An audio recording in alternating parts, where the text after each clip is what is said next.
Regulation of respiration. ठीक, regulation of respiration, ये आज हमें पढ़ना है। कहता है कि जो रेस्पिरेशन का रेगुलेशन है ना, ठीक, उसके लिए प्राइमरी जो सेंटर आपके पास प्रेजेंट है, स्पेशलाइज्ड सेंटर आपके पास प्रेजेंट है, ब्रेन में प्रेजेंट है। ठीक है, ब्रेन में इसके लिए एक स्पेशलाइज्ड सेंटर है, स्पेशलाइज्ड सेंटर, जिसका काम स्पेशली रेस्पिरेशन को रेगुलेट करना है। और उस स्पेशलाइज्ड सेंटर का क्या नाम है? Medulla, which is the part of hind brain. ठीक है, जब हम लोग नर्वस सिस्टम पढ़ेंगे तो इसको और डेप्थ में पढ़ेंगे। ठीक है ना? ठीक, इसी मेड्यूला को हम लोग क्या बोलते हैं? क्योंकि ये रेस्पिरेटरी रिदम को मेंटेन करता है, रेगुलेट करता है, तो इसको हम लोग बोलते हैं respiratory respiratory rhythm centre. Respiratory rhythm centre. ठीक, रेस्पिरेटरी रिदम सेंटर।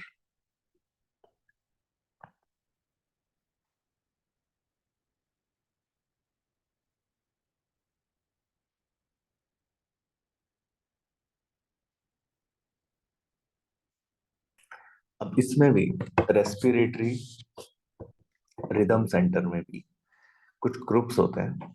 ठीक है, उसको एक बार थोड़ा सा ध्यान से देखते हैं। ठीक, सबसे पहले कहता है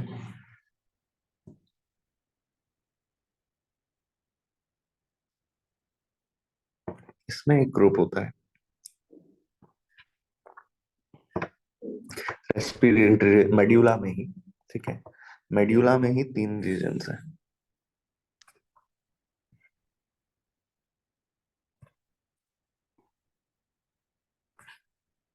मेड्यूला में ही तीन रीजन है। ठीक है, और जिसमें से थर्ड वाला सबसे इंपॉर्टेंट है। पहले दो भी पढ़ना है, लेकिन थर्ड वाला सबसे इंपॉर्टेंट है वो। इसमें पहला रीजन ये किसके पास है? ये सब मेड्यूला के पास ही है, ये ध्यान रखना। तीन रीजन है मेड्यूला के पास। ठीक है, ये जो मेड्यूला हमने डिस्कस किया ना, इसके पास तीन रीजन है। इसी रेस्पिरेटरी रिदम सेंटर के पास तीन रीजन है। पहला, जो कि पीछे की साइड है, क्या बोलते हैं उसको? Dorsal respiratory group. Dorsal respiratory group. ठीक, बीच में वेंट्रल रेस्पिरेटरी, आगे की तरफ group, dorsal respiratory group, ventral respiratory group. ठीक है, and the last but not the least is pneumotaxic centre.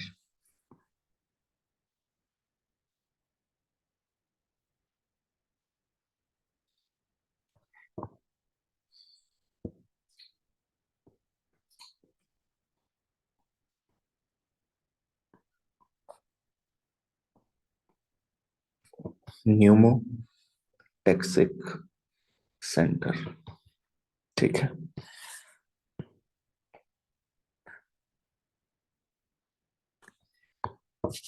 Pneumotaxic centre, नाम से ही पता चल रहा है आपको, dorsal respiratory group which is present in dorsal, यानी कि पीछे dorsal portion of medulla oblongata में प्रेजेंट होगा।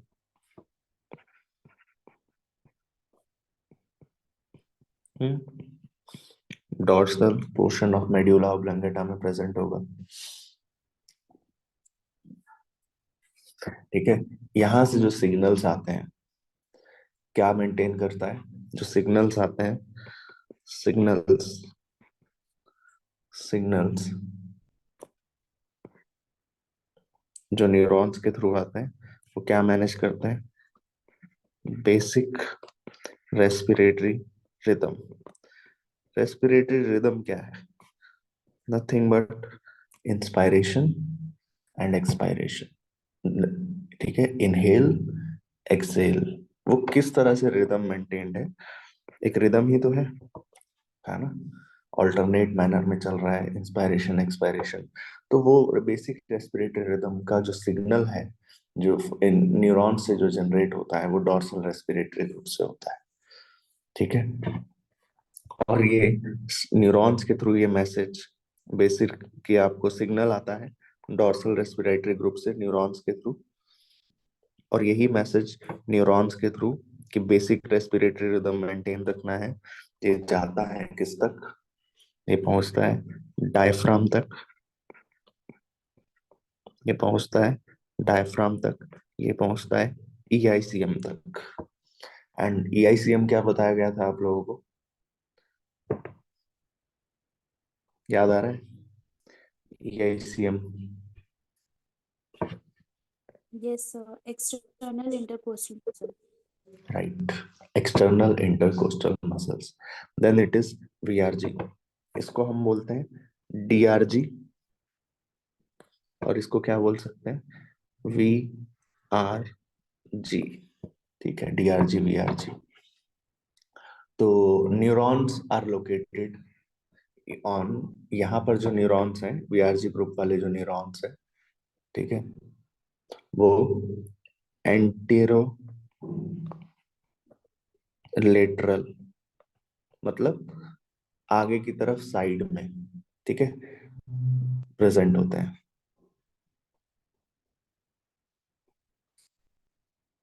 ठीक है। लेकिन ये इनका नॉर्मल रेस्पिरेशन में तो ये इन्वॉल्व थे, जो बेसिक, इनका बेसिक रेस्पिरेटरी रिदम में तो ये इन्वॉल्व थे। तो ये क्या करेंगे? ये remains inactive. It remains inactive.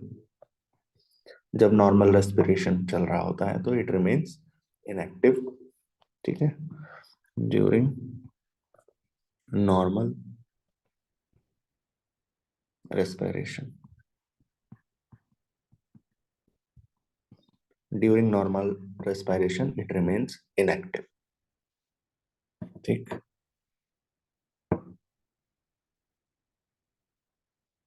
जब कोई एक्सट्रीम सिचुएशन होती है, जब इनहेंस्ड रेस्पिरेटरी ड्राइव होता है, यानी कि आप भाग रहे हो, दौड़ रहे हो, कोई इमरजेंसी सिचुएशन है, ठीक है, इंक्रीज्ड डिमांड जब होती है, समझ रहे हो, इमरजेंसी सिचुएशन हो गई, तब क्या करता है? तब ये क्या करता है? तब ये फुलफिल करता है regulating the inspiration and expiration both. ठीक है। इंक्रीज डिमांड जब हो जाती है, then it fulfils.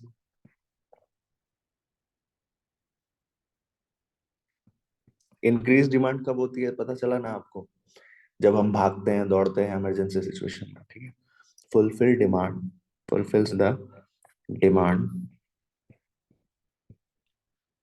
Bye regulating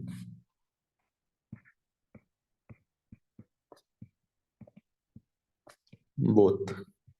दोनों चीजें रेगुलेट करता है, inspiration and expiration, bye regulating both inspiration and expiration. ठीक। अब आ जाते हैं सबसे इंपॉर्टेंट, न्यूमोटेक्सिक सेंटर, जो कि कहाँ प्रेजेंट है? विच इज लोकेटेड ऑन, ध्यान रखना इसका लोकेशन भी पूछ सकता है, located on pons. Pons is again part of hind brain. ठीक है, इसको बोला जाता है, ध्यान रखना, it is called switch off It is called switch off point. It is called switch off point of ins inspiration. Switch off point of inspiration. ठीक है, इसको बोला जाता है। क्यों? क्योंकि क्या करता है, न्यूरल सिग्नल जब यहां से आते हैं, न्यूरल सिग्नल जब यहां से आते हैं फ्रॉम दिस सेंटर,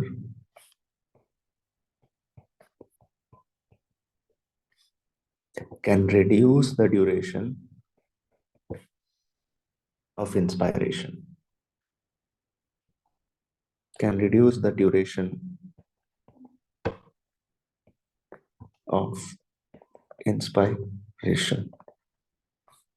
ठीक है, and that's how it can alter the respiratory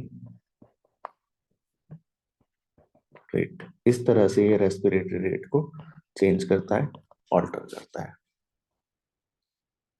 ठीक,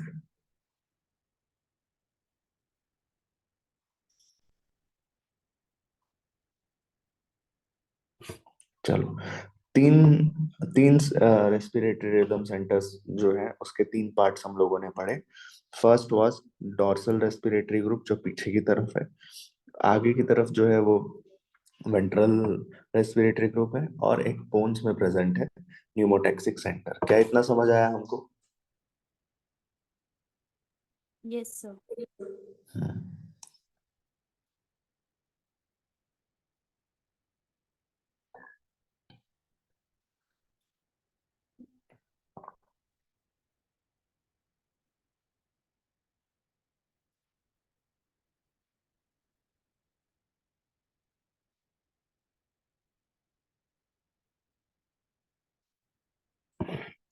एक रिफ्लेक्स होता है, उसको पढ़ते हैं, इंपॉर्टेंट है, that is herring Brewer.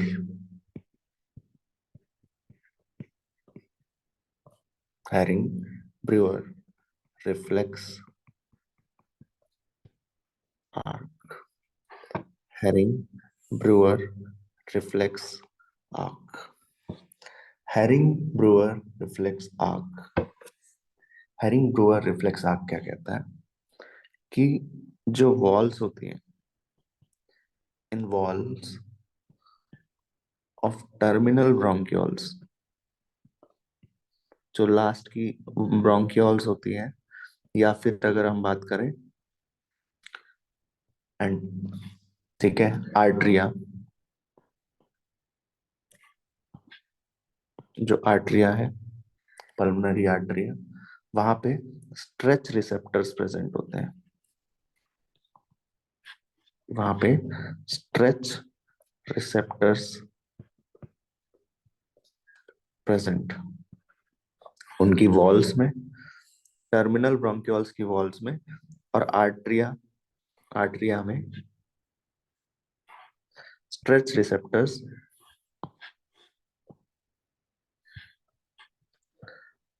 Are present. Stretch receptors are present, जो नॉर्मली, ठीक है, ये नॉर्मली तो विच नॉर्मली तो क्या रहते हैं, इनएक्टिव रहते हैं। नॉर्मली क्या रहते हैं, इनएक्टिव रहते हैं। ठीक है, नॉर्मली इनएक्टिव रहते हैं, ये ध्यान रखना।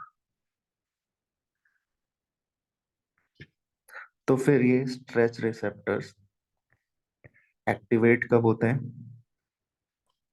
स्ट्रेच रिसेप्टर्स एक्टिवेट कब होता है, या जो ये आर्क है, ठीक है, ये जो हैरिंग ब्रूअर्स ब्रोरर रिफ्लेक्स आर्क एक्टिव कब होता है? ठीक है,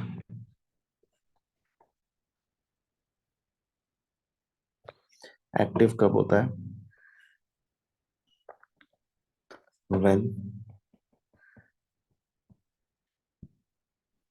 when alveoli are filled with maximum air।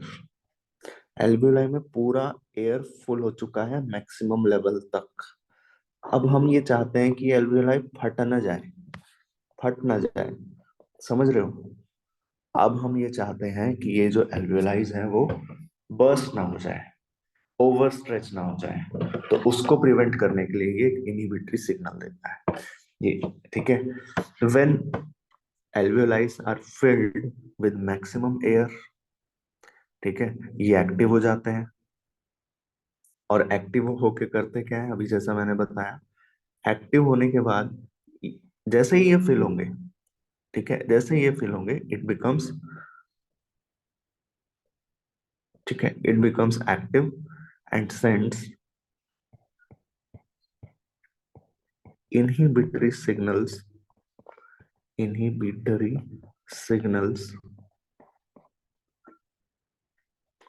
to the inspiratory,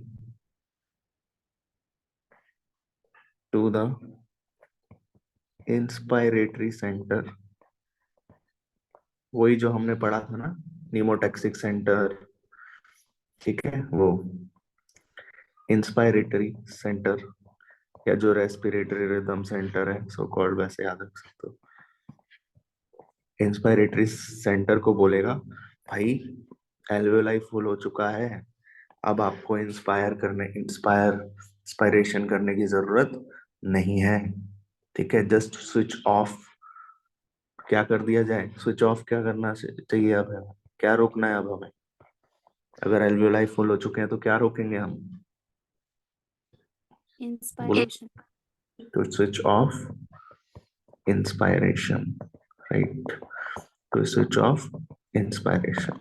उसको रोकने के लिए जो, ठीक है, रिसेप्टर्स प्रेजेंट होते हैं, उसको रोकने के लिए ये आर्क है which is called herring Breuer reflex arc, ठीक है।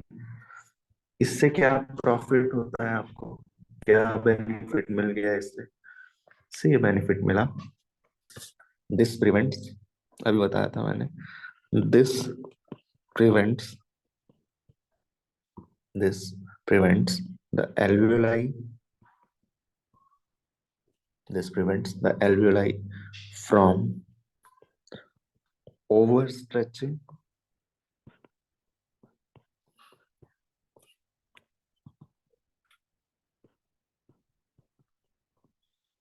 this prevents alveoli from overstretching and bursting,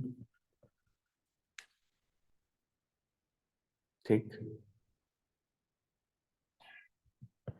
ठीक, ये बचाता है हमारे एल्वेओलाई को ओवर स्ट्रेच होने से और बर्स्ट होने से। लेकिन एक बात याद रखना कि ये वाला जो मैकेनिज्म है, this protective reflex, this protective reflex, ये जनरली काम नहीं करता, ठीक है। ये तभी काम करता है जब नॉर्मल मैकेनिज्म बंद नहीं होता, वो काम नहीं करता, ठीक है। तो ये बैकअप है, एक तरह से इसको याद रखना कि ये क्या है, बैकअप मेथड है। समझ रहे हो मैं क्या कहना चाह रहा हूँ?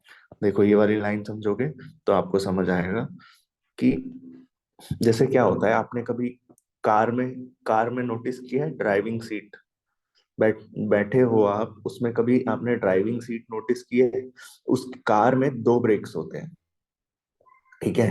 एक तो पैर पे होता है, समझ रहे हो, जिससे ड्राइवर पैर से एक्सेलरेटर के साथ में, क्लच के साथ में एक ब्रेक भी होता है, पैर से लगाता है, नोटिस किया है आपने?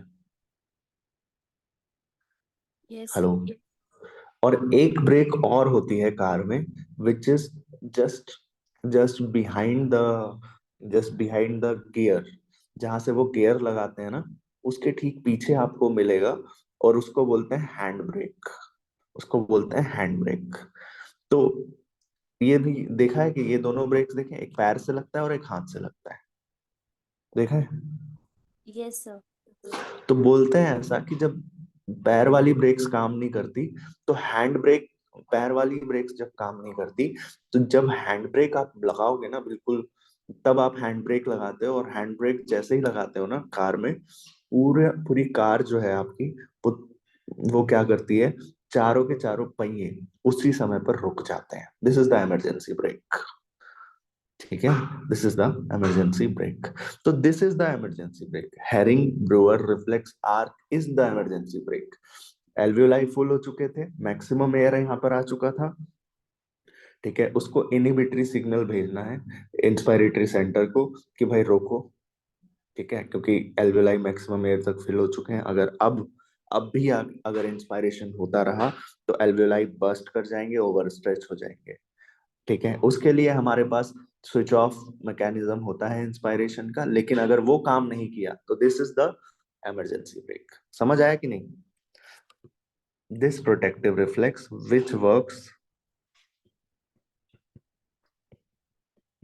which works only only which works only when normal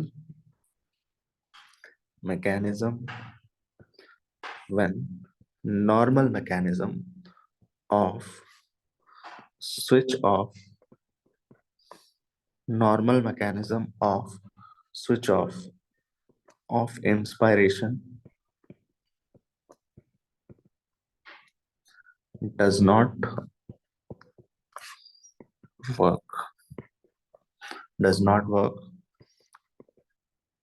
timely due to any reason due to any reason। ठीक है, समझ आया कि नहीं आया? आया? Yes, sir. ओके,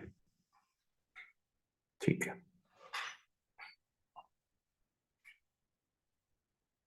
ठीक, इसको ऐसे याद रखना कि डीआरजी जो है, डीआरजी जो है, डीआरजी इज रिस्पॉन्स, इसको एमसीक्यू में क्या आया था, डीआरजी इज रिस्पॉन्सिबल, ऑप्शन दे रहा हूं मैं, सुनो। DRG is responsible for normal inspiration, normal expiration, forceful expiration या forceful inspiration. Forceful expiration. DRG, दोबारा ऑप्शन सुनो।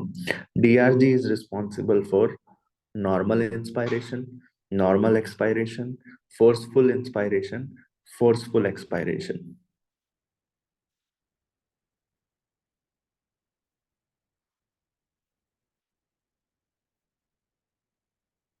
क्या लग रहा है? ध्यान रखना, देखो, DRG, DRG is responsible for, अभी लिखा तो है बेसिक रिदम, रेस्पिरेटरी रिदम। ठीक है, तो it is responsible for, forceful तो हो ही नहीं सकता, it is responsible for normal inspiration, inspiration, normal expiration नहीं। क्यों एक्सपायरेशन, क्यों नहीं, फिर नॉर्मल एक्सपायरेशन कैसे होगा? नॉर्मल एक्सपायरेशन देखो अपने आप हो जाता है, उसके लिए कोई ग्रुप की जरूरत नहीं है। जो नॉर्मल, देखो, नॉर्मल इंस्पायरेशन के लिए आपको ग्रुप की जरूरत है, नॉर्मल इंस्पायरेशन आपको डीआरजी हेल्प करता है। लेकिन वही बात करूं अगर मैं नॉर्मल इंस्पायरेशन की ना, सॉरी नॉर्मल एक्सपायरेशन की, तो नॉर्मल एक्सपायरेशन के लिए कुछ नहीं चाहिए। क्यों? कि नॉर्मल एक्सपायरेशन एक पैसिव प्रोसेस है, अपने आप हो जाएगा। समझ आया कि नहीं? आया समझ? Yes, sir. अब मुझे जवाब देना, अब तो आसान हो गया सवाल। अब मुझे जवाब देना कि ventral respiratory group is responsible for what? Normal inspiration, forcible forceful inspiration, forceful expiration. ठीक है, बी और, या फिर बी और सी दोनों। सर दोनों होगा ना, forceful inspiration और expiration. दोनों करेगा ये, है ना? ठीक है। It increases the demand, both लिखा है ना इसमें, regulating both inspiration and expiration. तो इसमें इधर शॉर्ट में लिख सकते हो, it is responsible for forceful forceful inspiration and expiration, forceful inspiration and expiration, है ना? समझ आया? क्लियर हुआ इतना? Yes, sir.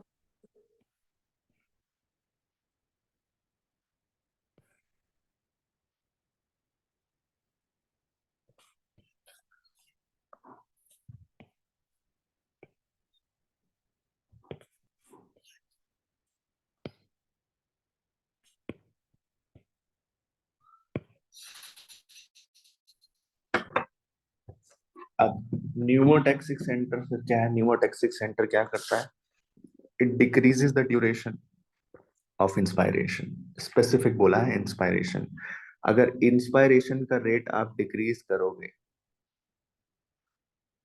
हाँ, इंस्पायरेशन का ड्यूरेशन कम करोगे, सॉरी रेट नहीं, ड्यूरेशन कम करोगे, तो रेस्पिरेशन रेट बढ़ेगा या घटेगा?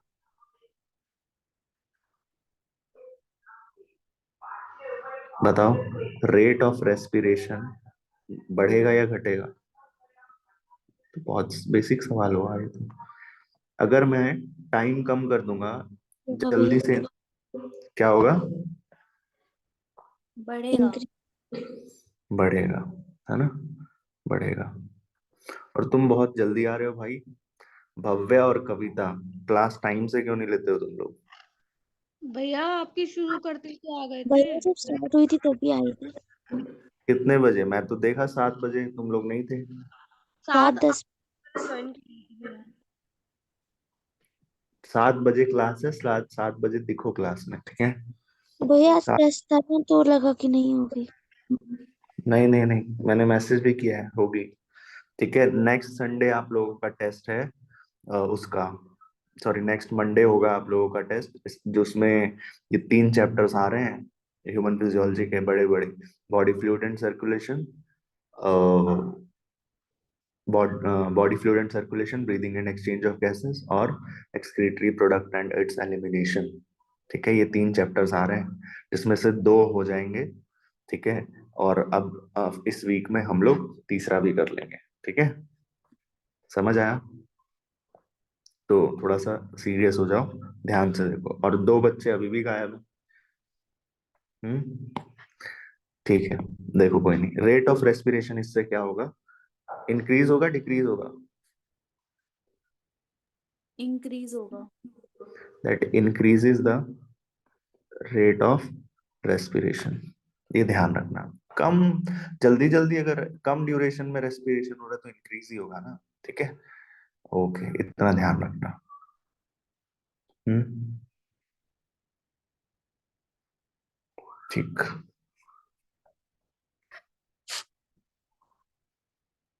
Now we are coming to the, और ये हो गया हैरिंग ब्रूअर रिफ्लेक्स आर्क बता दिया।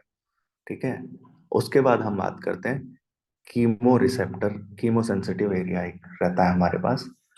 ठीक है, रिदम सेंटर के साथ में ही, रिदम सेंटर के साथ में ही रिदम सेंटर के साथ में ही एक कीमो सेकंड रेगुलेशन। अभी पहला हम लोगों ने क्या पढ़ा? पहला हम लोगों ने रेस्पिरेटरी रिदम सेंटर पढ़ा ना, समझ आया? दूसरी बात जो हम कर रहे हैं, वो यहाँ पर क्या कर रहे हैं, जो रेगुलेशन करेगा वो कौन है? कौन है? कीमो सेंसिटिव एरिया एक प्रेजेंट है। ठीक है, ऐसे याद रखना। क्या प्रेजेंट है? बोलो। Chemo sensitive area, chemo sensitive area present है। और जो कीमो सेंसिटिव एरिया प्रेजेंट है, कीमो सेंसिटिव एरिया प्रेजेंट है, वो कहां पर है? Is situated adjacent situated adjacent to the rhythm situated to the situated adjacent to the rhythm center, adjacent to the rhythm center, which is highly highly sensitive to highly sensitive to carbon dioxide and hydrogen ions, highly sensitive to carbon dioxide and hydrogen ion. जब भी क्या बोला, ये जो chemo sensitive area है, it is highly sensitive to carbon dioxide and hydrogen ion. Increase in the substances, जैसे ही ये सब्सटेंसेस इंक्रीज करेंगे, इंक्रीज इंक्रीज ठीक है, increase in these substances, increase in these substances, increase in these substances, जैसे ही ये these substances मतलब कार्बन डाइऑक्साइड और एच आयन जैसे ही बढ़ेगा, क्या होगा, ये वाला जो सेंटर है, कीमोसेंसिटिव एरिया जिसे मैं बोल रहा हूँ, दिस एक्टिवेटेड, ठीक है, activates this center, activates this center, ठीक है, activates this center, ठीक है। कार्बन डाइऑक्साइड बढ़ गया, एचआईएन बढ़ गया, तो एक्टिवेट हो जाएगा ये वाला सेंटर, और जैसे ही एक्टिवेट होगा, क्या कर लेगा एक्टिवेट होके, क्या कर लेगा ये एक्टिवेट होके, तो ये एक्टिवेट जैसे ही होगा, आप क्या देखेंगे, एक्टिवेट जैसे ही होगा आप क्या देखेंगे कि ये सिग्नल भेजेगा किसको,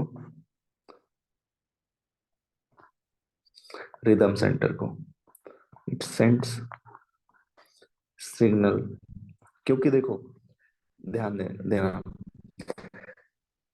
इंक्रीज करना है, ठीक है, normal expiration, normal inspiration, forceful expiration, ये सब जो भी करना है वो किसके कंट्रोल में है, रेस्पिरेटरी रिदम सेंटर के कंट्रोल में है।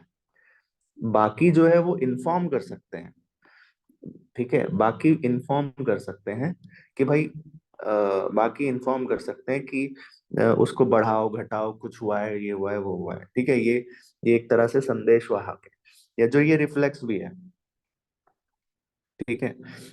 तो एक्चुअल में जो करने का काम है वो इंक्रीज करना है रेस्पिरेशन, डिक्रीज करना है रेस्पिरेशन, तो वो कौन करेगा, मेन तो यही है ना, हाँ या ना, समझ आ रहा है, मेन तो रेस्पिरेटरी रिदम सेंटर है, बस उसको मैसेज कौन दे रहा है यहाँ पर, कीमोसेंसिटिव एरिया हमने एक बैठा रखा है, ये हमारा संदेश वाहक है, समझ आया कि नहीं, सेंड सिग्नल टू, किसको सिग्नल भेजेगा ये, बोलो, respiratory rhythm centre. Respiratory rhythm centre को सिग्नल भेजेगा। क्या सिग्नल भेजेगा, ये भी इंपॉर्टेंट है। अब अगर कार्बन डाइऑक्साइड बढ़ गया है माहौल में, ठीक है, कार्बन डाइऑक्साइड माहौल में बढ़ गया है, ठीक है, तो फिर हमें क्या करना चाहिए, डिक्रीज करना चाहिए ब्रीदिंग रेट या इंक्रीज करना चाहिए, इंक्रीज करना चाहिए ब्रीदिंग रेट, जल्दी से बाहर निकले वो कार्बन डाइऑक्साइड, हाँ या ना, यस सर। इंक्रीज कर देगा ब्रीदिंग रेट, ठीक है। तो यहाँ पर आपको क्या समझ में आता है कि यहाँ पर आपको ये समझ में आता है कि यहाँ पर जो रे, रेस्पिरेशन की रेगुलेशन में, ये बहुत इंपॉर्टेंट पॉइंट है, ध्यान से सुनना। तो यहाँ से आपको क्या समझ में आता है कि the role of, this is the last line and very significant line, the role of oxygen, the role of oxygen in the regulation, in the regulation of respiratory rhythm, of respiratory rhythm is quite is quite insignificant. हाँ या ना? is quite insignificant. हाँ या ना? Carbon dioxide के बढ़ने से carbon dioxide के बढ़ने से HIN के बढ़ने से क्या हुआ कि ये वाला सेंटर कीमोसेंसिटिव सेंटर जो है वो एक्टिवेट हो गया। उसने रिदम सेंटर को बोला कि ब्रीदिंग रेट बढ़ाओ। क्या यहाँ पर ऑक्सीजन का कोई रोल है? क्या यहाँ पर ऑक्सीजन का कोई रोल है? बताओ। तो ये ध्यान रखने वाली बात है, ऑप्शन में आपको जानबूझ के देगा। और ऑक्सीजन देखते ही हम लोग खुश हो जाते हैं, अरे रेस्पिरेशन के रेगुलेशन में ऑक्सीजन का रोल नहीं होगा तो किसका रोल होगा? ऑक्सीजन का ही रोल नहीं होगा, ये ध्यान रखने वाली बात है। समझ आया कि नहीं? Yes sir. ठीक है। एक और चीज, एक सन से एक हमने अ, एक हमने कीमो सेंसिटिव एरिया की बात की। ठीक है। और कहाँ कहाँ कीमो रिसेप्टर्स प्रेजेंट होते हैं अभी बताते हैं। और भी भाई एक बात बताओ, क्या एक ही जगह पर आप अपने वो भेजोगे क्या, गुप्तचर? ये एक तरह से गुप्तचर हो गया। ये गुप्तचर जो है वो मैसेज देगा किसको? रिदम सेंटर को, कि भाई महाराज, हाई महाराज, माहौल में कार्बन डाइऑक्साइड और HIN बढ़ गया है। समझ आया? ये वो गुप्तचर है। और भी है क्या हमारे पास? हाँ, और भी है। जैसे for example aortic body, aortic body and carotid body. Aortic body and carotid body, these are, यहाँ पर भी कीमो रिसेप्टर्स होते हैं। ठीक है।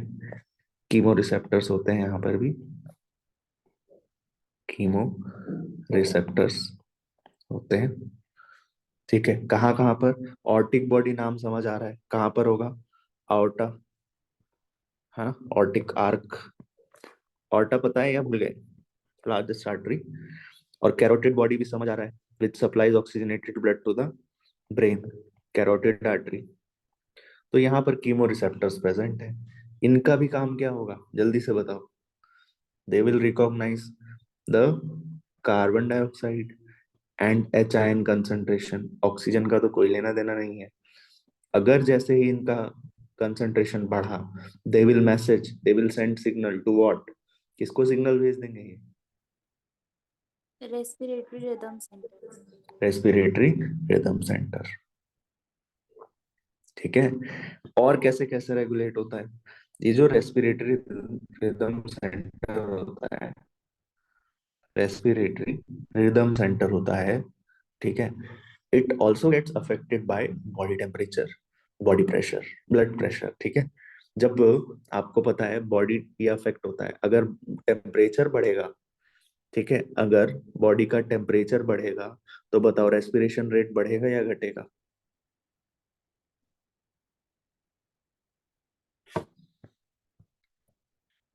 ठीक है।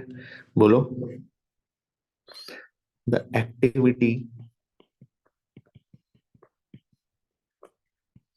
बोलो यार। द एक्टिविटी ऑफ इंक्रीज होगा भैया। रेस्पिरेटरी इंक्रीज होगा, राइट। ठीक है। The activity of respiratory centre, the activity of respiratory centre is also affected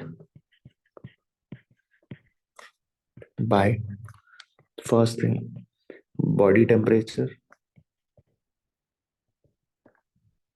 second thing, blood pressure, second thing, blood pressure, body temperature, body temperature, body temperature के बारे में क्या बोल रहा है? when this body temperature increases, when this body temperature increases या फिर blood pressure increase हो जाता है। ठीक है। इन दोनों ही सिचुएशंस में, इन दोनों ही सिचुएशंस में क्या होगा? Respiratory centre becomes activated respiratory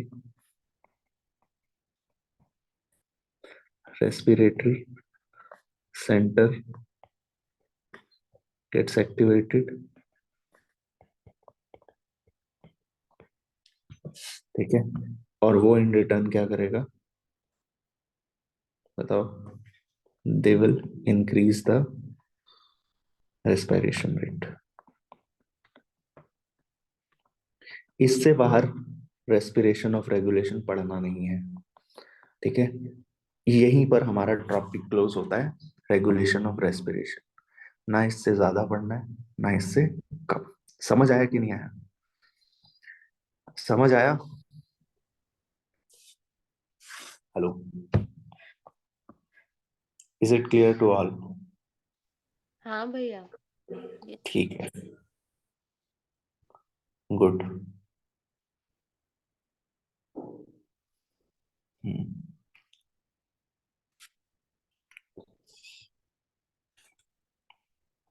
अब सुनो, अब हम बात करते हैं डिसऑर्डर्स की, रेस्पिरेटरी डिसऑर्डर्स। रेस्पिरेटरी डिसऑर्डर्स की जहां तक बात है, देखो, रेस्पिरेटरी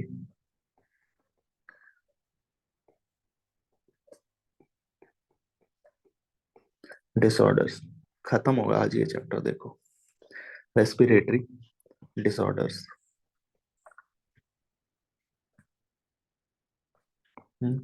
रेस्पिरेटरी डिसऑर्डर्स, जिसमें सबसे पहला एनसीईआरटी बोलता है कि हमको पढ़ना है, क्या पढ़ना है, अस्थमा।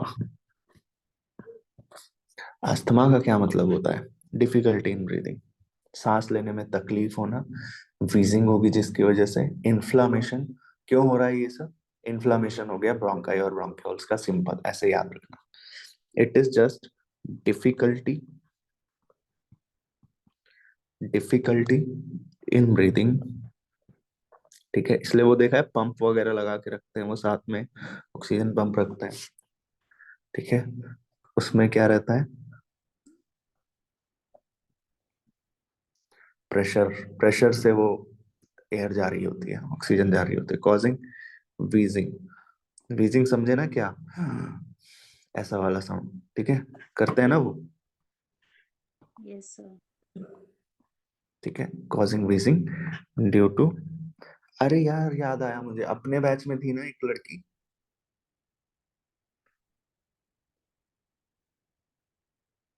तुमको याद है क्या? किसी को था ना, ड्यू टू स्वेच्छा। सर हमारे बैच में तो कोई नहीं था। नहीं थे? मुझे क्यों ध्यान आ रहा है, कौन से बैच में था फिर? अच्छा, तुम्हारे बाद वाले वर्टेक्स के बैच में, अच्छा, ठीक। Bronchi and bronchioles, bronchi and bronchioles. फिर एक डिजीज है विच इज, जो नाम से कुछ कुछ समझ आ जाती है, जैसे ब्रोंकाइटिस। ब्रोंकाइटिस, मैं बोलता हूँ आइटिस शब्द कहीं लग जाए, उसका क्या मतलब होता है? आइटिस का मतलब होता है इन्फ्लामेशन, ठीक है, which is disorder,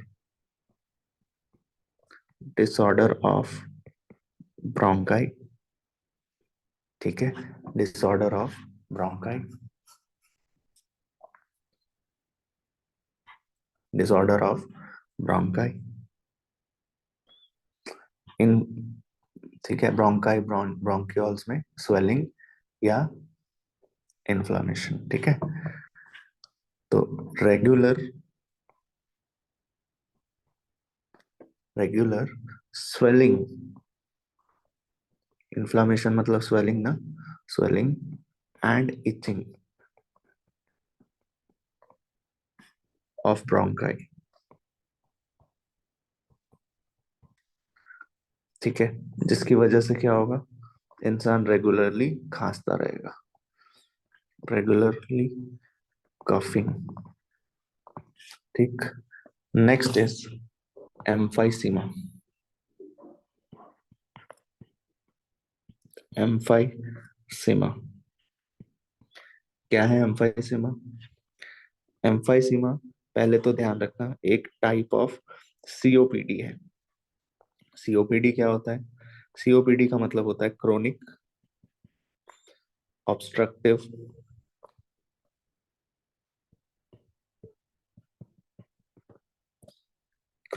obstructive pulmonary disorder. Chronic obstructive pulmonary disorder, नाम से समझो थोड़ा सा तो आपको समझ आ जाएगा क्या है ये। क्रोनिक, क्रोनिक मतलब क्या होता है?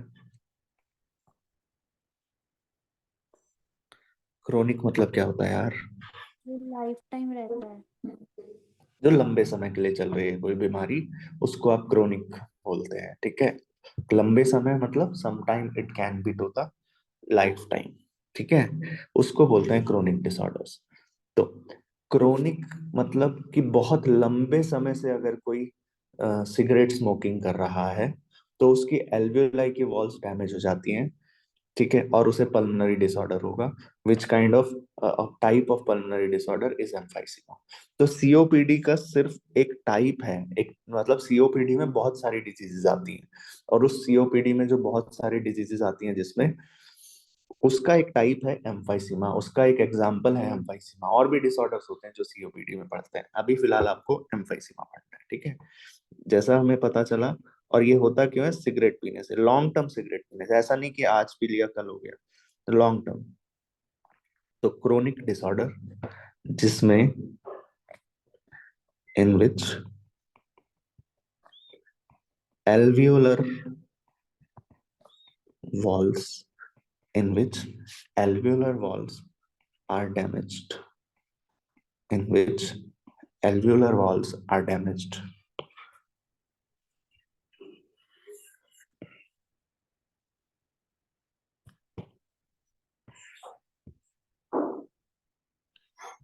ठीक है। एल्वियोलाई की जो वॉल्स होती हैं वो ही डैमेज हो जाती हैं। क्यों डैमेज हो जाती हैं? ठीक है, अच्छा, वही स्मोकिंग करने की वजह से। तो इसकी वजह से अगर एल्वियोलाई की डैमेज वॉल्स डैमेज हो जाएंगी तो एल्वियोलाई में जो सरफेस एरिया है, रेस्पिरेटरी सरफेस, वो क्या हो जाएगा? डिक्रीज हो जाएगा। Yes. Respiratory surface, respiratory surface is decreased, हाँ या ना? Respiratory surface is decreased.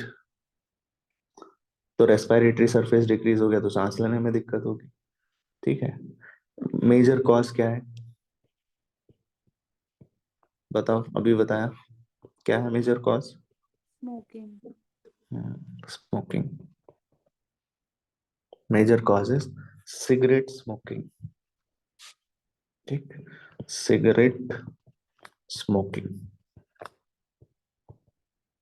Major cause is cigarette smoking. आगे बात करते हैं। तो नेक्स्ट है एम्फाइसीमा हो गया। नेक्स्ट है बहुत इजी, ऑक्यूपेशनल रेस्पिरेटरी डिसऑर्डर, नाम से ही सब पता चल जाता है इसमें। ऑक्यूपेशनल रेस्पिरेटरी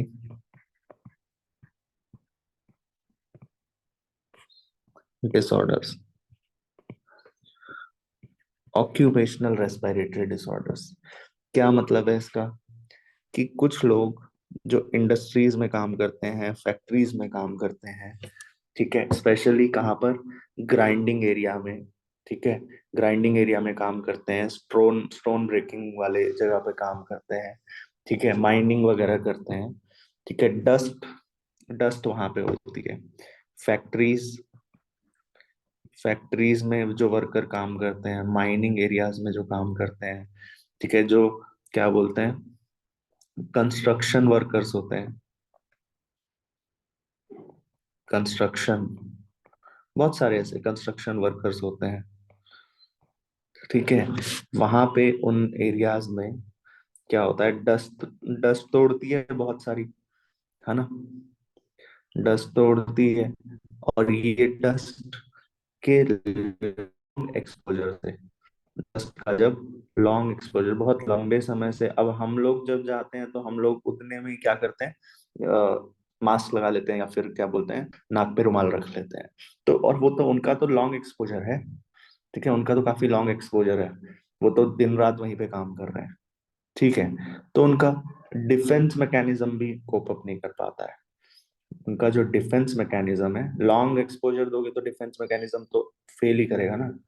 डिफेंस मैकेनिज्म, ठीक है, defence mechanism of the body, defence mechanism of the body can not fully cope up with the situation, cope with the situation,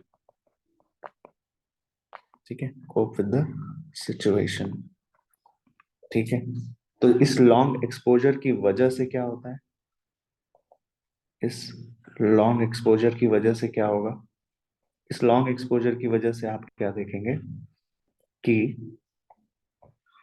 long exposure की वजह से क्या होगा कि इन्फ्लामेशन, इन्फ्लामेशन देखने को मिलेगा, ठीक है। क्या हो जाएगा, इन्फ्लामेशन, ठीक है, इन्फ्लामेशन हो जाएगा लंग्स, ठीक है, लीडिंग टू फाइब्रोसिस, इन्फ्लामेशन होगा which leads to fibrosis, fibrosis, fibrosis क्या मतलब होता है, फाइब्रोसिस का, फाइब्रस टिश्यूज वहां बनने लग जाएंगे, proliferation of fibre, proliferation of fibrous tissues, fibrous tissues, proliferation of fibrous tissues which will cause serious lung damage। इसकी वजह से क्या होगा, serious, that will cause serious lung damage, that will cause serious lung damage। बोला जाता है कि जो ऐसे एरियाज में काम करते हैं, ठीक है, they should wear protective mask। लेकिन ये सर किताबी बातें हैं, ठीक है, उनको टाइम पे सैलरी मिल जाए वही बड़ी बात है, ठीक। वो जो वर्कर्स हैं, जो फैक्ट्रीज में काम करते हैं, काफी अंडरपेड होते हैं, माइनिंग एरियाज में काम करते हैं, कंस्ट्रक्शन में काम करते हैं, उनका कोई परमानेंट रेजिडेंस नहीं होता। तो वो देखा है, टेंट लगा के इधर उधर जाते रहते हैं, है ना। तो उनको टाइम पे सैलरी देते ये लोग, ठीक है। ये जो ठेकेदार लोग होते हैं और वो जो उनसे काम करवाते हैं, वो बहुत बड़ी बात है। मास्क तो क्या ही दे रहे हैं, समझ आया कि नहीं। तो उस, ठीक है,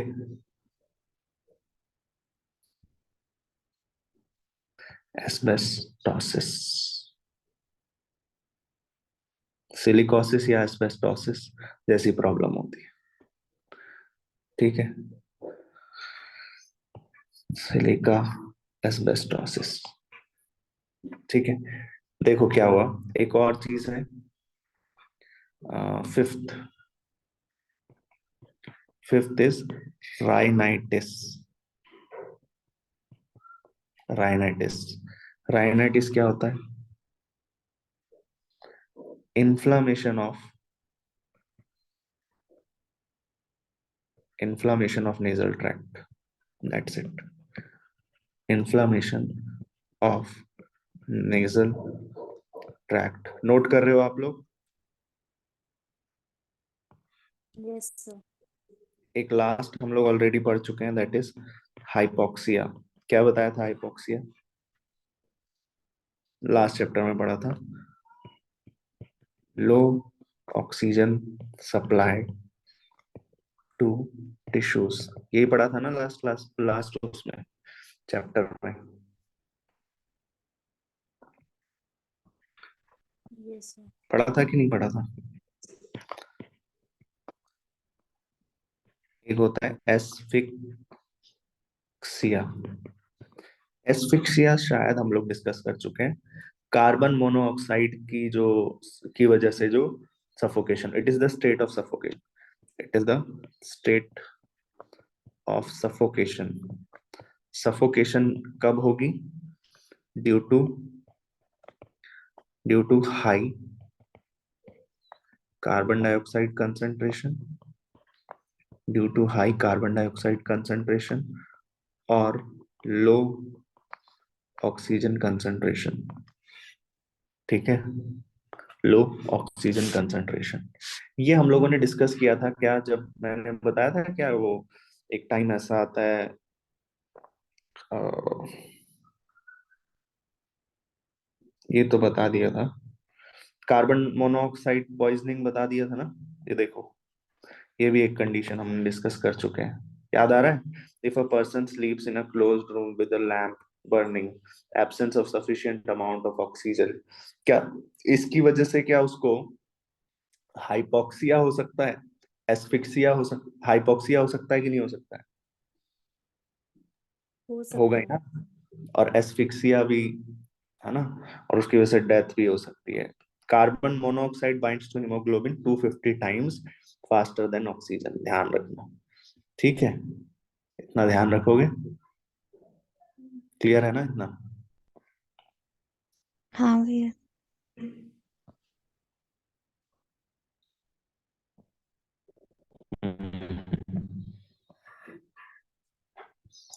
ठीक। एक ग्लैंड होते हैं, कुछ कुछ इंपॉर्टेंट पॉइंट्स हैं, ध्यान रखना। जैसे एक ग्लैंड होते हैं, उससे पहले सुनो, और कुछ कुछ नाम है, जैसे जैसे ब्रेडिकार्डिया पढ़ाया था मैंने, टैकीकार्डिया, ब्रेडिकार्डिया। Yes sir. क्या होता है ब्रेडिकार्डिया? बताओ।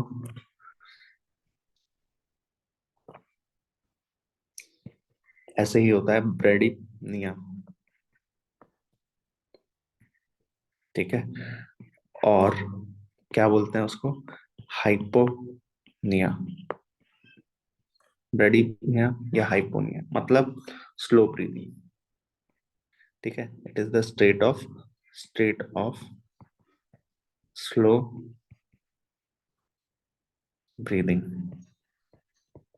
अरे भूल गए क्या टैकीकार्डिया ब्रेडिकार्डिया?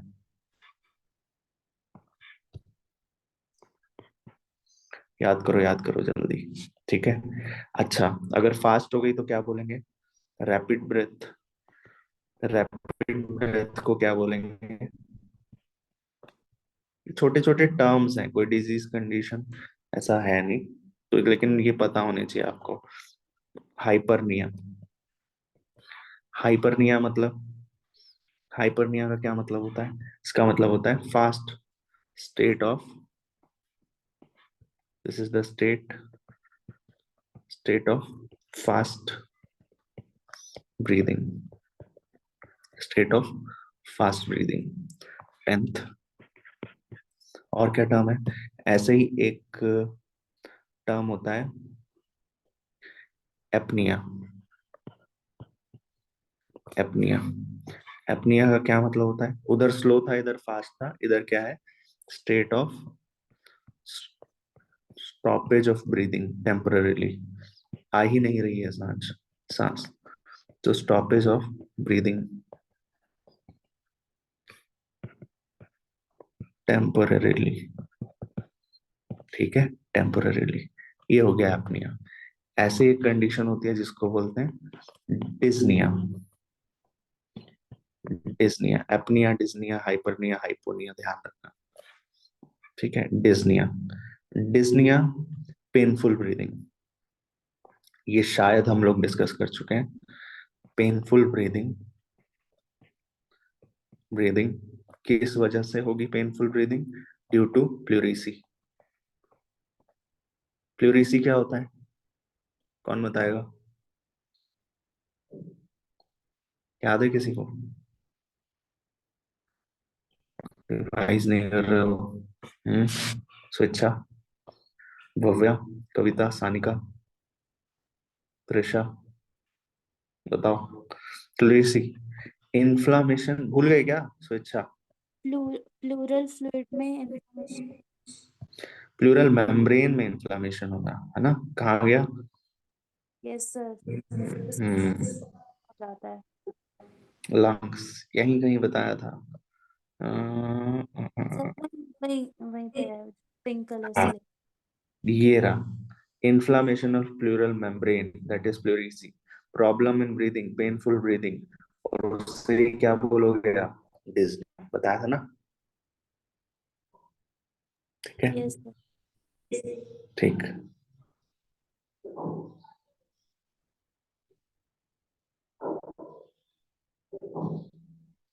अच्छा मुझे बताओ, क्या ऑक्सीजन हीमोग्लोबिन को ऑक्सीडाइज करता है? क्या नहीं कर ऑक्सीजन, नहीं करता भाई। ये देखो लिखा है, oxygen does not oxidise haemoglobin. ठीक है, during formation of haemoglobin it forms, what it does, क्या करता है ये? ऑक्सीजनेशन करता है, ऑक्सीडाइज नहीं करता है। ठीक है, लेकिन कुछ गैसेस होती हैं, जैसे फॉर एग्जांपल ओजोन। ओजोन ध्यान रखना, वो क्या करता है? हीमोग्लोबिन को ऑक्सीडाइज करता है। ठीक है, वो हीमोग्लोबिन को ऑक्सीडाइज करता है, और इसी वजह से हम बोलते हैं ओजोन जो है वो क्या है? जहरीली गैस है। ठीक है, क्या है ओजोन? जहरीली गैस है। समझ आया? एटमॉस्फेयर में, वैसे वो स्ट्रेटोस्फेयर में है तो वो तो हमारे लिए अच्छा है, क्योंकि वो यूवी रेस से प्रोटेक्ट कर रहा है हम लोगों को। लेकिन हाँ, यहाँ पे सरफेस लेवल पर सही नहीं है। क्यों? क्योंकि वो डिजीज कॉज वो करता है, ऑक्सीडाइज करता है हीमोग्लोबिन को। समझ आया? क्लियर हुआ ये? Yes sir. बोलो। इस तरह से चैप्टर समाप्त। ठीक है, इस तरह से चैप्टर समाप्त हुआ।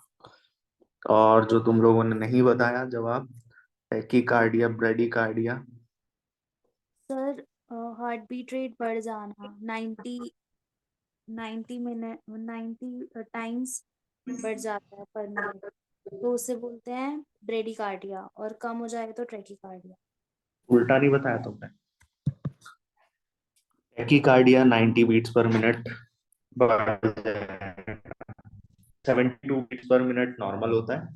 ठीक है, तो हार्ट रेट के लिए हम क्या बोलते हैं? ब्रेडिकार्डिया। ब्रेडी मतलब डिक्रीज, है ना? और यहीं पर अगर मैं बोल दूं आपको ब्रेडी ब्रेडिनिया, तो वो क्या हो जाएगा? डिक्रीज्ड रेस्पिरेशन रेट, है ना? डिक्रीज्ड रेस्पिरेशन रेट या breathing rate, slow breathing rate. ठीक है, डिक्रीज इन ब्रीदिंग रेट, यही होगा ना? Yes sir. Decrease in breathing rate, तो ये ध्यान रखने वाली बात है। तो bradycardia decrease in heart rate, bradypnea decrease in breathing rate. ठीक है, हाइपरनिया, उधर हाइपरनिया शब्द इस्तेमाल करते हैं, which is increase in breathing rate, और टैकीकार्डिया मतलब इंक्रीज इन हार्ट रेट। ठीक है, ऐसे याद रखना जो आज टर्म्स पढ़ाए। इस चैप्टर के कंप्लीट नोट्स मैं आज भेज रहा हूँ, क्योंकि ये चैप्टर अब समाप्त हो चुका है। ठीक है, परसों इस चैप्टर का टेस्ट है। क्लियर? परसों इस यस। चैप्टर का टेस्ट है, हो जाएगा ना? Yes sir. छोटा चैप्टर है ये, छोटा चैप्टर है ये। Yes sir. थोड़ा सा ध्यान देना और ध्यान से पढ़ना। कहाँ पर कौन से टॉपिक थोड़े से ध्यान देने वाले हैं और डिटेल में पढ़ने वाले हैं? छोटी छोटी चीजें जिसमें परेशान करेंगी, वो कौन सा टॉपिक है? वो है आप लोगों का ट्रांसपोर्ट ऑफ ऑक्सीजन, है ना? एक्सचेंज ऑफ गैसेस भी कुछ खास नहीं है, एक्सचेंज ऑफ गैसेस भी बहुत इजीली हो जाएगा। Transport of oxygen and transport of carbon dioxide, ये टॉपिक पे थोड़ा सा कमांड बना लेना, क्योंकि वहां पर आपने देखा कितनी छोटी छोटी डिटेल्स है ना उसमें। Yes sir. तो उसमें कई तरह की चीजें बताई मैंने आपको, क्लोराइड शिफ्ट बताया वहां पे, है ना? वहां पे आपको मैंने एक इफेक्ट बताया था। कौन सा इफेक्ट बताया था उसमें? बोहर्स इफेक्ट बताया मैंने, वो उस पर थोड़ा सा ध्यान रखना। ठीक है, हैमबर्गर फिनोमिना बताया, हेल्डेन इफेक्ट्स बताए, ये चीजें थोड़ा सा ध्यान रखना कि कब क्या हो रहा है। ठीक है, ये थोड़ा सा एनसीईआरटी को क्रॉस किया है हम लोगों ने। ठीक है, लेकिन बहुत ज्यादा नहीं है, देख रहे हो एनसीईआरटी से ज्यादा एक्स्ट्रा पढ़ रहे हैं, लेकिन बहुत ज्यादा एक्स्ट्रा नहीं पढ़ रहे हैं। ठीक है, हो जाएगा ना? इतना तो कर लोगे, कुछ मुश्किल लगा इस चैप्टर में? हो जाए। हो हाँ जाएगा सर। ना?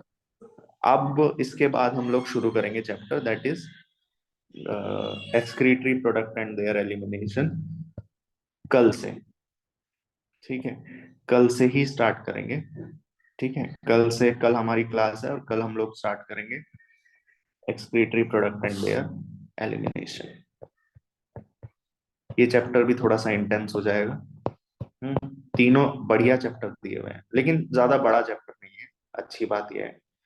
ठीक है, इसमें भी जो फिजियोलॉजी पोर्शन है वो थोड़ा इंटरेस्टिंग है, कर लेंगे इसको। ठीक है, चलो इस तरह से कथा समाप्त।